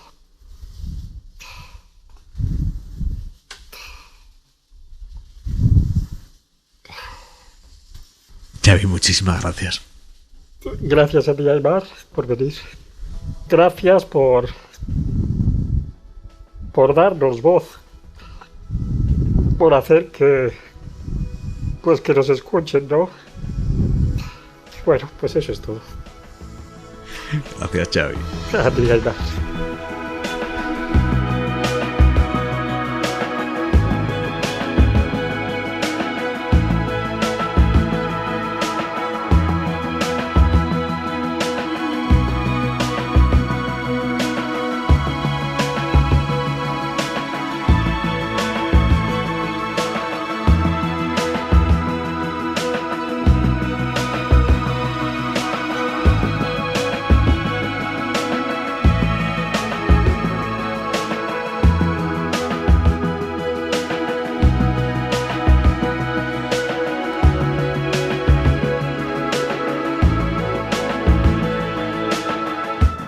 Hora 25. Con Aimar Bretos. Manuel Javois, buenas noches. ¿Qué tal, Aimar? Buenas noches. Xavi Gámez, 53 años. Durísimo lo que acabamos de escuchar. Muy duro, porque es una enfermedad sin esperanza. Es una enfermedad que solo te concede una cuenta atrás. Ha dicho cosas impresionantes ahora mismo Xavi, por ejemplo, que nadie es dueño de su destino. Y acto seguido te relata cómo empieza todo. Y resulta que todo empieza con algo que cruelmente parece una metáfora, pero no lo es. Él va al gimnasio todos los días y en lugar de coger más peso cada día, coge menos. Y en eso consiste esa enfermedad, en que de repente el camino es hacia atrás. Y de repente los esfuerzos no son por avanzar más rápido, sino por retroceder más despacio. Romper al llorar solo en el coche porque no puedes darle al intermitente. Esconderte para poner los velcros del uniforme haciendo posturas con las manos, ¿no? A mí eso es lo que me han llamado muchas cosas la atención. Eso me ha llamado especialmente porque de repente las cosas más sencillas anticipan los asuntos más graves, ¿no? Que de repente no poder mover uno o dos dedos signifique o pueda significar que tengas ELA. Es el vértigo absoluto, la amenaza de muerte que llega por algo tan sencillo como mover un pulgar. Pone los pelos de punta a escucharlo, y se agradece además que alguien como él cuente una historia que creo que necesitamos escuchar, de la que necesitamos aprender y desde luego que necesitamos recordar. Hasta mañana, Javois. Hasta mañana. Precisamente esta semana, la mesa de la Comisión de Sanidad del Congreso ha aprobado una prórroga más al plazo de enmiendas a esta ley, hasta el 17 de mayo. Es la prórroga número 46. Esta ampliación del periodo de prórrogas es la táctica parlamentaria para seguir dilatando y retrasando la tramitación de esta y otras leyes. Pablo, ¿qué? Bueno, una de las frases que más me han impactado de todas las que ha dicho Xavi es: opto por la muerte digna porque no puedo tener una vida digna. En el fondo, Xavi lo que está diciendo es algo que yo creo que todos hemos podido empatizar al momento, ¿no? Que cualquiera nos aferraríamos a la vida como un clavo ardiendo cuando sabemos que se nos va de manera gradual, y lo intentaríamos tener con la mayor calidad posible, y sobre todo porque, como él también decía, ¿no? Disfrutar de la sonrisa de tu familia o de tus hijos es algo que no tiene precio. Bueno, creo que hay una oportunidad para dejar atrás consideraciones partidistas, creo, porque todos sabemos que las prórrogas de enmiendas muchas veces es una ardid parlamentaria que tiene que ver más con el origen de la ley que con el contenido de la misma. El propio Xavi también ha comentado que era algo que venía no por iniciativa del Ejecutivo, sino de grupos de la oposición y asociaciones. Y bueno, pueden al menos desbloquearla precisamente para esto, ¿no? Al menos para intentar asegurar que personas que tienen un cronómetro desafortunado en marcha, pues al menos puedan disfrutar con la mayor calidad y dignidad posible el tiempo que les queda. Elisa. Bueno, lo primero, daros la enhorabuena porque menudo programa, ha sido realmente impactante y además me parece importantísimo que le deis voz a este tipo de situaciones porque incluso como él hablaba, ¿no? Un poco que le costaba hablar y respirar, impresiona porque te da mucha idea en primera persona de lo que estamos hablando, ¿no? Y luego también una consideración que me parece que esta persona en concreto es extraordinaria en el sentido que esta enfermedad tremenda que está padeciendo, cómo recoge y dice, bueno, yo voy a intentar con este testimonio que estoy haciendo y con el coste que ha tenido, que lo hemos oído, que esto sirva para algo, ¿no? Y eso es una actitud ante la vida que me parece impresionante cuando te ocurre algo, una desgracia de este tipo, que es o me hundo o no, levanto y digo, esto voy a hacer algo con ello. Y en este caso voy a intentar, en primer lugar, como decía, ¿no? Ayudar a los demás, darte unas pautas y además dar este testimonio para que la ley salga adelante. Con respecto a lo de las leyes, esto es continuo, ¿no? Desgraciadamente no solo con la ley de ELA. Nosotros en la Fundación de hecho estamos empezando a hacer un poco seguimiento de estas cosas, de los periodos de enmiendas que me parece que has dicho que esta lleva 46. Hay leyes y proposiciones de leyes que llevan 700, digamos, trámites de enmiendas, ¿no? Esto es una tomadura de pelo. Si vas a aprobar una ley, coges y la apruebas, y si no la vas a aprobar, no te haces la foto como le ha dicho y todos, ¡ay, qué buenos somos!, ¿no? Que gente más maja y tal, y la dejas en un cajón. Acá, trate a la gente como mayores de edad. Espero que esto sirva un poco para llamar la atención, porque otra cosa que también estaba mirando, hombre, lo que se pide es una cosa bastante modesta. Es decir, costará un dinero, pero estás pidiendo que 4.000 enfermos de ELA tengan, lo que ha dicho, que me reconozcan la discapacidad el día que tengo el diagnóstico, y no como suele ocurrir 500 días más tarde, que oiga, es que yo tengo un problema muy gordo con el tema de los plazos. Segundo, que me puedan atender en casa, porque no, como ha dicho, no hay ningún hospital ni ninguna residencia que esté preparada para esto. Y luego otra cosa también bastante evidente, como lo que ha dicho, todos los aparatos eléctricos. Es decir, no estamos pidiendo cosas rarísimas, no estamos pidiendo, oiga, encuéntreme usted una solución para esto, ponga usted un dineral en la investigación. Estoy pidiendo cosas muy razonables para 4.000 personas. Entonces, yo sinceramente, si esto no sirve para lo que debe servir, pues no sé qué sirve. Enrique. Bueno, es un testimonio que yo creo que nos ha conmovido a todos, quienes lo hayamos podido oír esta noche, y que obliga al cuerpo político, pienso, a reflexionar, a los portavoces parlamentarios de esta comisión y particularmente al ministro de Sanidad, al que le correspondería tomar la iniciativa. Hora 25. Aimar Bretos. Quedan 25 horas para que en la medianoche del jueves al viernes empiece la campaña del 28M. Y hoy en la SER estamos poniendo el termómetro a las preocupaciones de las distintas zonas de España, que nos hemos dado cuenta de que son absolutamente transversales. Vivienda, empleo, despoblación, punto. Estas tres. Es el top 3 de problemas que reconocen los alcaldes a los que estamos escuchando hoy. Alcaldes de las 50 capitales de provincia, además de Ceuta y Melilla. Miguel Ángel Muñoz Encinas, buenas noches. Hola, Aimar, buenas noches. Los tres problemas están estrechamente relacionados. El primero y más citado es la vivienda, sobre todo en las grandes ciudades como Madrid, Barcelona, Valencia, Sevilla. El crecimiento de las ciudades vendrá determinado por la atracción y la retención del talento que tengamos, y el talento necesita un lugar donde poder vivir. Pues Sevilla es una ciudad grande que tiene problemas en algunos barrios. La vivienda también es la principal preocupación en Albacete, A Coruña, Cádiz, Palma o San Sebastián. El empleo es el segundo problema más extendido en capitales como Huelva, Córdoba, Salamanca o Ciudad Real, pero también en Bilbao. Juan Mari Aburto, del PNV, es su alcalde. En primer lugar, a nivel general, el empleo. El empleo y la estabilidad y la calidad del empleo. Y claro, si no hay casa ni trabajo, la gente se marcha. Y eso no solo pasa en los pueblos, también en capitales como Soria, Segovia, Logroño y Oviedo. Alfredo Cantelli es el alcalde de la capital asturiana. A mí me preocupa mucho la bajada de población, y en ese sentido estamos luchando. ¿Y cómo se lucha? Creando empleo. En Teruel, Almería o Lugo preocupan las comunicaciones, en Huesca el agua, en Ceuta y Melilla obviamente la frontera, y en Pamplona la inseguridad. Pocas veces se oye a un responsable público reconocer un problema que tiene tanto impacto social. Enrique Maya es el alcalde de la capital navarra. La creciente percepción de inseguridad de la gente, ¿no? Está habiendo un incremento de delitos de los que generan intranquilidad, delitos con violencia, agresiones sexuales. Y eso lo tenemos que atajar, porque una ciudad que no se siente la gente segura no es una ciudad que tiene futuro. Los alcaldes de las 50 capitales de provincia y las ciudades autónomas de Ceuta y Melilla, con los que ha hablado la SER, tienen muy claros los problemas de sus municipios. El 28 de mayo, los ciudadanos evaluarán su respuesta en los últimos 4 años. Esta es la opinión, el criterio de los alcaldes de las 50 capitales de provincia. Mañana, en Hoy por Hoy, vamos a escuchar El criterio de los alcaldes de los municipios más pequeños. Pero ¿os sorprende este ranking de preocupaciones que señalan los alcaldes? ¿Qué nos dice que todos coincidan en vivienda, empleo, despoblación? Juliana. Nos dice que estos son los problemas principales, lo que pasa es que conjugados en orden distinto según la ciudad, ¿no? Es decir, me ha llamado la atención las palabras del alcalde de Madrid.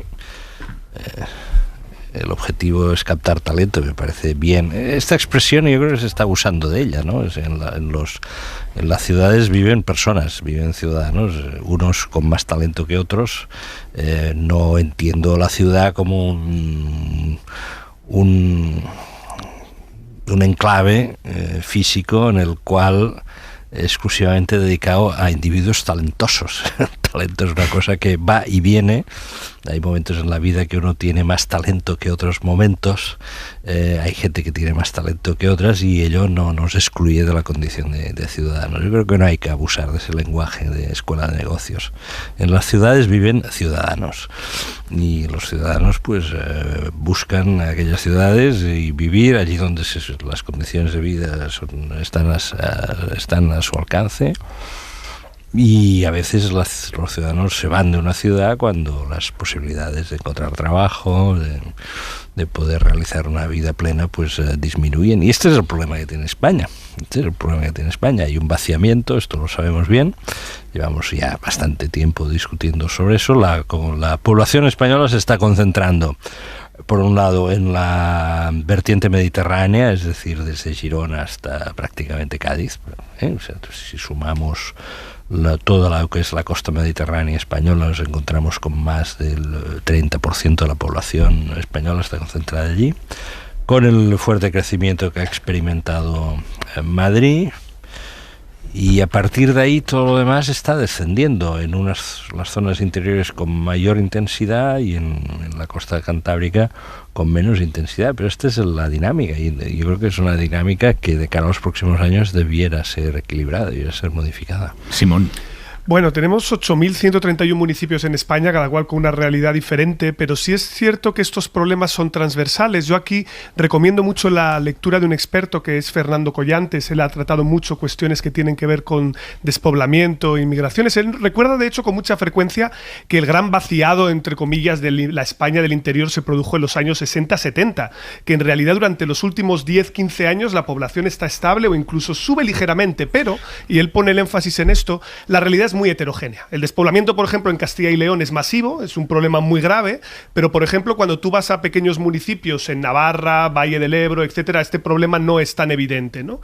Y él dice que la fórmula del éxito tiene mucho que ver con cuáles han sido aquellos municipios, y esto es lo interesante, ¿no?, de las elecciones locales, municipios que han sido capaces de diversificar su estructura productiva. Lo importante es esto, diversificar, porque siempre asociamos, esta es una visión muy capitalina, los que somos de pueblo no tenemos ese problema, pero la gente de capital siempre tiende a ver que los pueblos es sector primario. Y por lo tanto se hace como una suerte de paralelismo entre cómo le va a agricultura y ganadería y cómo les va a los pueblos del interior, cuando no es verdad. Tienes en muchos sitios en el que el sector industrial, hortofrutícola, pequeñas factorías, etcétera, a veces cooperativas, se instalan y son capaces de crear oportunidades. Eso es clave, las oportunidades, porque las infraestructuras te valen lo mismo para irte que para volver.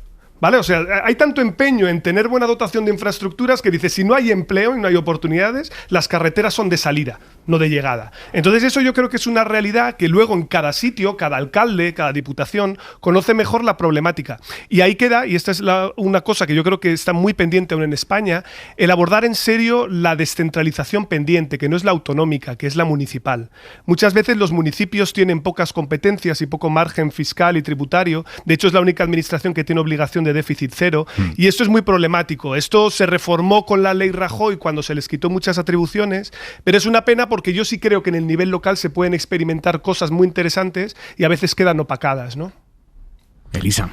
Sí, bueno, yo por un tema de lo que has dicho de los municipios, estoy de acuerdo contigo, pero claro, 8.000 no sé cuántos municipios son muchos, ¿no? Entonces realmente tenemos un porcentaje de municipios minúsculos que yo creo que eso tiene poca solución en ningún caso, ¿no? Y yo creo que eso también desde el punto de vista de una reforma administrativa, que muchas veces se ha hablado, ¿no?, de fusionar municipios, lo han hecho 2 voluntariamente, pero eso es una cosa también a tener en consideración desde el punto de vista de la eficiencia y de la eficacia, ¿no?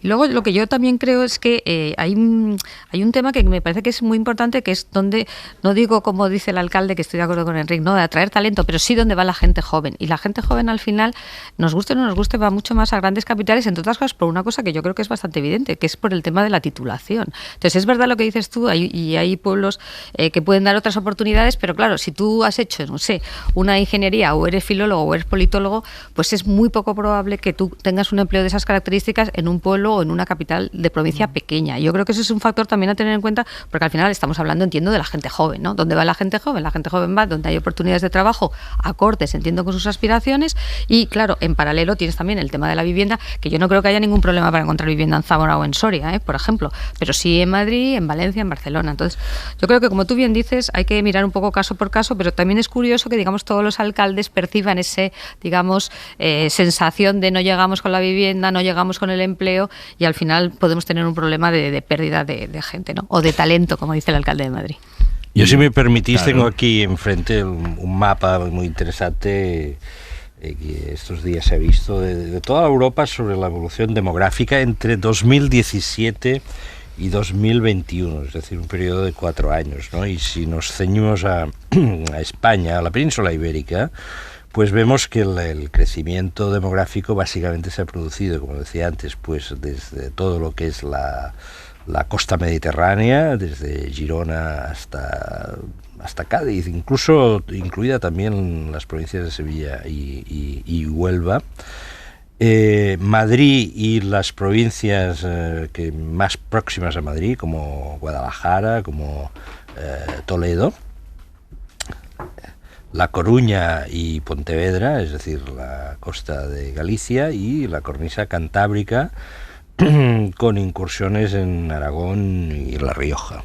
El resto de España hay decrecimiento de población, con mayor intensidad, con menor intensidad. La provincia que ha perdido más población es lo que indica el mapa, es la provincia de Palencia. Y atención, en el caso de nuestros vecinos portugueses, la despoblación también es importante, y se observa en el mapa pues que solo la costa atlántica, y quizá con mayor debilidad que en España, ha ganado población. Creo que la tendencia es clara, ¿no? Es decir, la población tiende a concentrarse en la costa y en esa gran metrópolis que viene siendo Madrid desde hace años. No, el crecimiento de Madrid no es una cosa de hace 2 días, pero que está experimentando un crecimiento muy importante, que ya en términos metropolitanos Madrid ya no es solo la antigua provincia de Madrid o la Madrid Comunidad Autónoma, sino que abarca ya a otros ámbitos territoriales.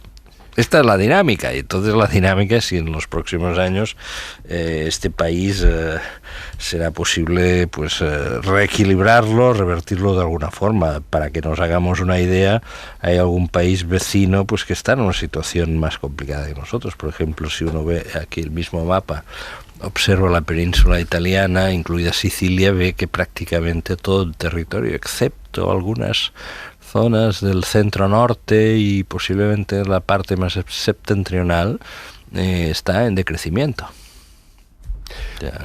Esta es una dinámica, insisto, todavía más intensa que la española. Y Francia pues tiene crecimientos en el oeste y en el sudeste, pero subiendo hacia la zona de París pues hay un cierto decrecimiento. Sí, es cierto que a nivel global el hecho, y esto es una paradoja, la revolución tecnológica realmente está haciendo que las grandes centrales de estas empresas que son tan intensivas en capital humano se instalen siempre en las capitales. Fijaos que de hecho España no es tampoco de los países que tiene un mayor diferencial entre la capital y la siguiente ciudad. Tradicionalmente España casi ha sido una cocapitalidad entre entre Madrid y Barcelona, pero si tú lo comparas la London y la City con respecto al resto del Reino Unido, o París respecto al resto, o por ejemplo el propio Portugal, Lisboa respecto al resto, el diferencial es más grande.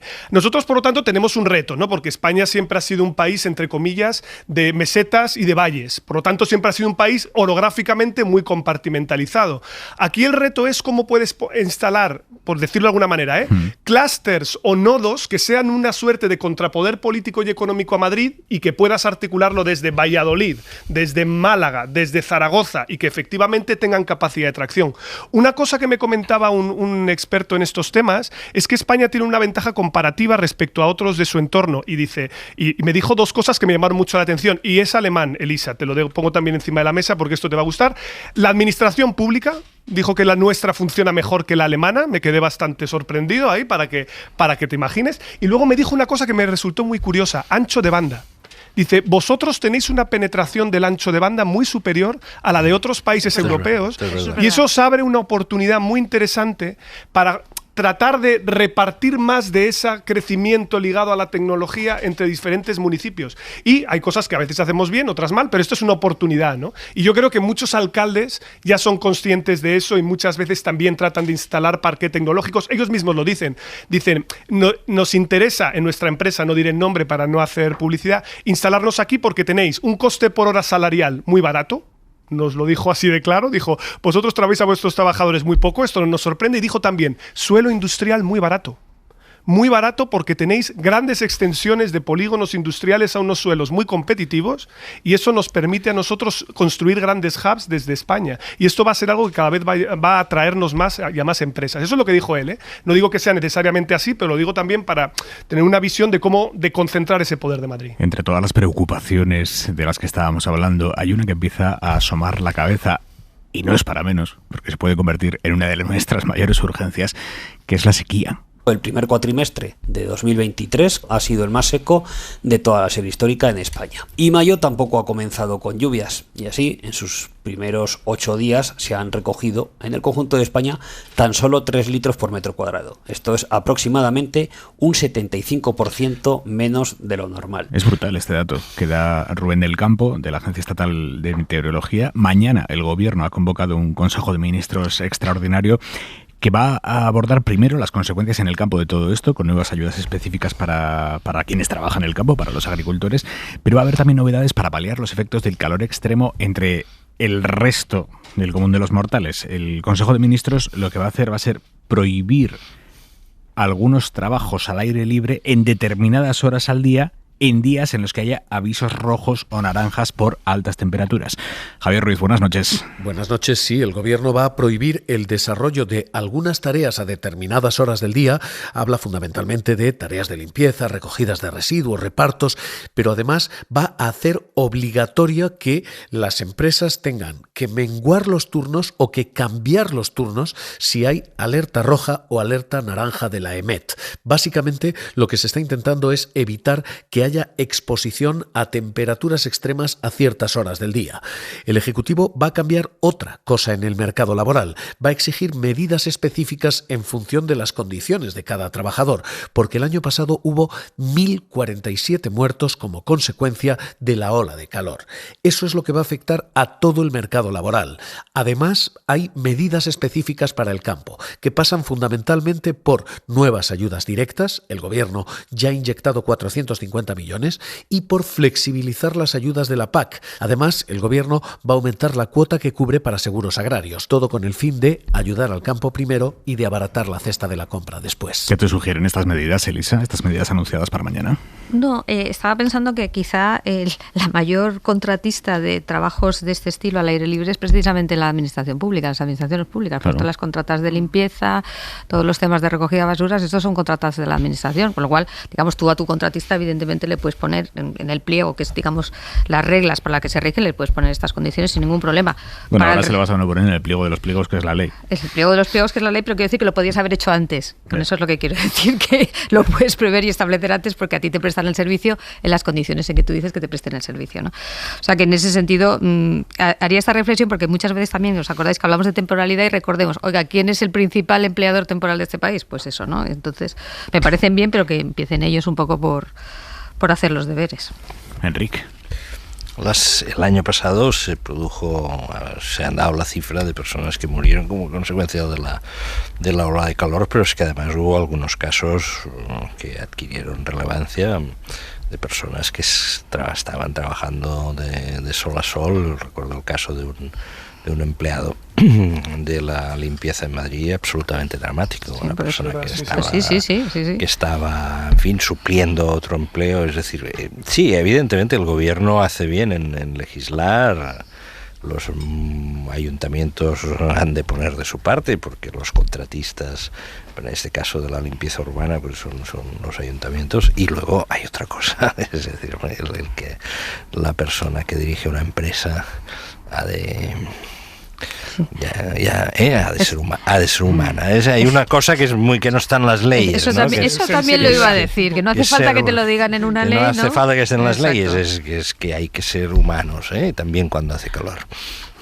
Sí, estoy totalmente de acuerdo con vosotros, creo que va en la buena dirección y creo que hay que dar incluso un pequeño paso más, que no tiene que ver esto con lo laboral, sino con otro sector, porque me he quedado bastante alucinado con un estudio que ha salido publicado recientemente, que es que en los centros escolares mal climatizados, el rendimiento de los escolares puede caer hasta 18 puntos.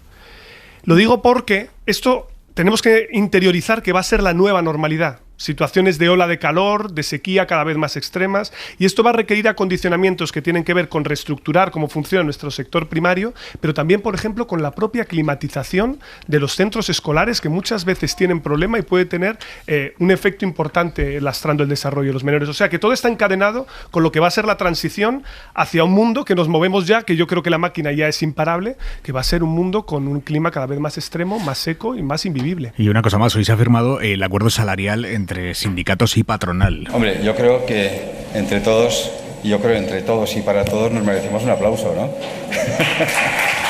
Es el presidente de la patronal, Antonio Garamendi, pidiendo ese aplauso tanto a él en representación de los empresarios como a los sindicatos por este acuerdo que marca una subida de salarios del 10% para los próximos 3 años. Un acuerdo que es una recomendación, es una senda a seguir en las negociaciones colectivas que están en marcha ahora mismo, que son en torno a 1.500, que no es moco de pavo. Pepe Álvarez, UGT, Unai Sordo, Comisiones. Sería bueno que en un plazo breve de tiempo, porque los convenios ya están más que discutidos y más que hablados, podamos dar salida a esos casi 1.400 convenios colectivos que quedan pendientes. Si esto provoca una recuperación de los salarios en España, creemos que es el mejor antídoto todavía en este contexto de dificultades ante la inflación y ante la guerra.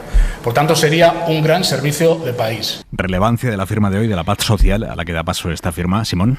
Bueno, yo creo que hay una paradoja curiosa y lo hemos vivido toda la legislatura. Nunca habíamos tenido tantos acuerdos de concertación social entre agentes sociales y el propio gobierno, no en el gobierno en este caso, pero sí entre los agentes sociales en general, en un contexto de enorme fragmentación parlamentaria en la que el acuerdo político parece más difícil que nunca. Juliana.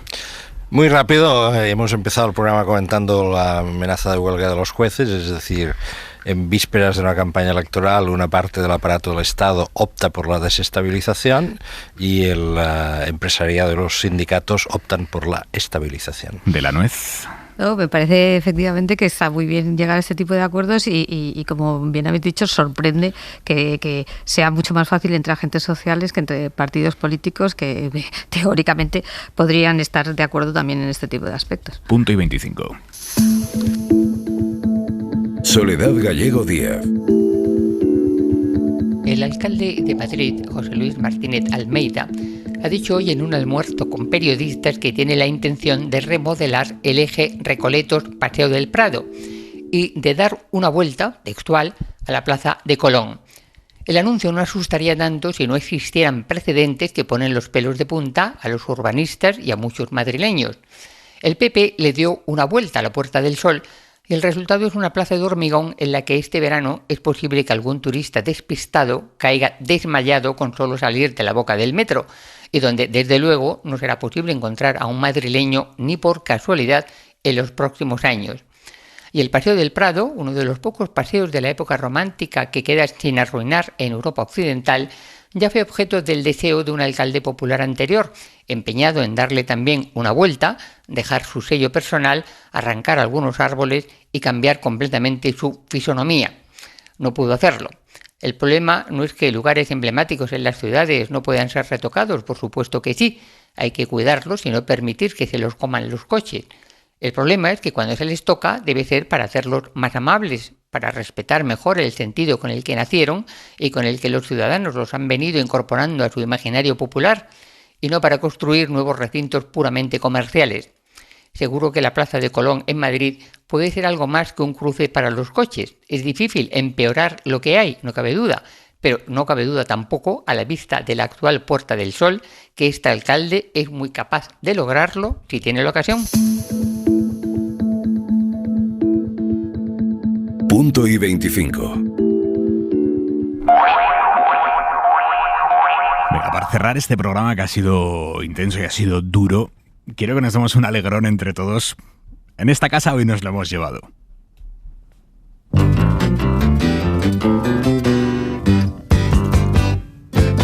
You've done it all. You've broken every code. Buenos días. Con un poco de antelación sobre el horario previsto, los reyes Carlos y Camila han cruzado ya el umbral de la puerta central, la puerta oeste de la abadía de Westminster. Buenas noches. El rey emérito ya está en Vitoria. Cuestiones médicas le llevan a Euskadi, donde en varias ocasiones ha pasado. Los reyes consideran que la formación militar de la heredera es conveniente y oportuna en una monarquía parlamentaria. Buenas tardes. Aquí me hallo entre Picasso amortajado con su camiseta marinera y justo si vuelves la cabeza te encuentras con su gran obra, el Guernica, con una réplica empapelando las paredes de un refugio en un claro homenaje a la paz. Y entre los reclusos que se apuntaron al club de lectura está David. Desde la cárcel hablamos con él. El tedio nos decía que lo mata, lo aburre y la lectura le abre las puertas de la prisión. Yo me llevé una sorpresa. No son como en las películas, un mazacote con forma de trapecio. No, es plano. Son onzas, tampoco brilla demasiado, van a poder ver las fotos en la web. Y yo, como alucinaba con todo, pues preguntaba hasta en un susurro, era como si estuviera acomplejada ante tanto oro. María Manjabacas, la única, la voz que nos cuenta toda la información relacionada con la Casa Real aquí en la cadena SER, ha ganado hoy la Antena de Plata por su rigor en el ejercicio del reporterismo. El reporterismo social, que es una especialidad que lleva cultivando María más de 30 años en esta casa, en su casa. María, además, que bueno, escuchándola ya la conocen. La verdad es que es una tía fantástica, que tiene una sonrisa siempre para todos y que es la mejor. Enhorabuena, María.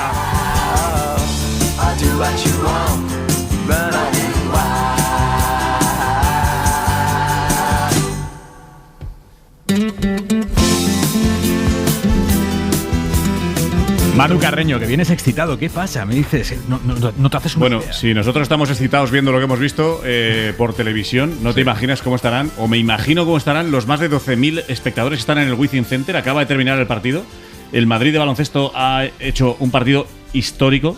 Perdía de 19, de 16 al descanso. Nunca se había remontado un 0-2 en la Euroliga. Ganó los dos partidos en Belgrado y acaba de eliminar al Partizan. Así que va a jugar la Final Four el próximo fin de semana, no este, sino el siguiente, contra el Barça. Pero lo que esta noche se ha vivido en el Wizzing Center es una noche que seguro no van a olvidar los que están ahí. Ha sido un partido increíble y están todavía celebrando en la cancha. Así que vamos a empezar el larguero con todos ellos. Venga, empezamos ya. Nosotros nos vamos. Pablo, Simón, Enrique, Juliana, Elisa de la Nuez. Un abrazo, amigos. Buenas noches. Buenas noches. Hasta mañana. Descansen. Adiós.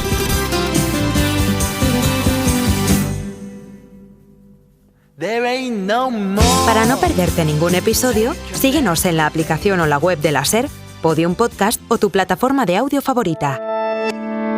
Cadena SER. La radio.